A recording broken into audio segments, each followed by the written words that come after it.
রান্নাঘরের এমন একটা টিপস শেয়ার করতে যাচ্ছি, সেটা আমাদের রান্নাঘরে সবার জানা উচিত, জানা দরকার।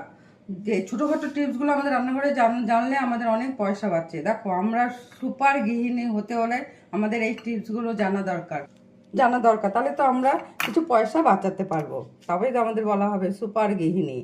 এ দেখো, আমাদের তেল রান্নাঘরে সবাই, মোটামুটি সবাই কিছু না কিছু ভাজা পোড়া করি আমরা রান্নাঘরে।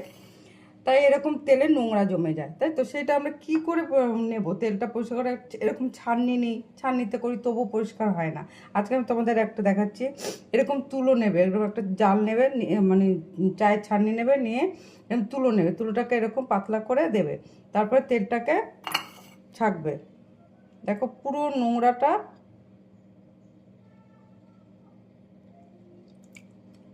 পুরো নোংরাটা, যদি আমার অল্প তেল, বেশি তেল হলে একটা বড় জাল ছাঁকনি নিয়ে দেখো, তোমরাই নিজেরাই দেখো। দেখো পুরো নোংরাটা আমার তুলোর মধ্যে উঠে গেল।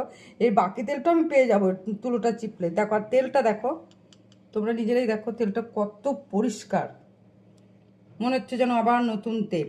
তো এইভাবে আমাদের এই দেখো, এই ভিডিওটা সবার সঙ্গে শেয়ার করবে।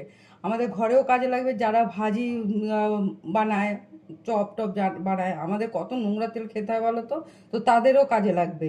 এইভাবে ছেঁকে নিলে আমাদের নোংরা তেলের জিনিসও খেতে হচ্ছে না, আর আমাদের পেটের কোনো রোগ হচ্ছে না, আমরা পরিষ্কার তেল পেয়ে যাচ্ছি। আমার ভিডিওটা যদি ভালো লাগে, সবার সঙ্গে তো শেয়ার করবেই, ওদের মানে যেন সবার কাছে পৌঁছে যায় এই ভিডিওটা। আর একটু লাইক কমেন্ট করে দিও। ধন্যবাদ।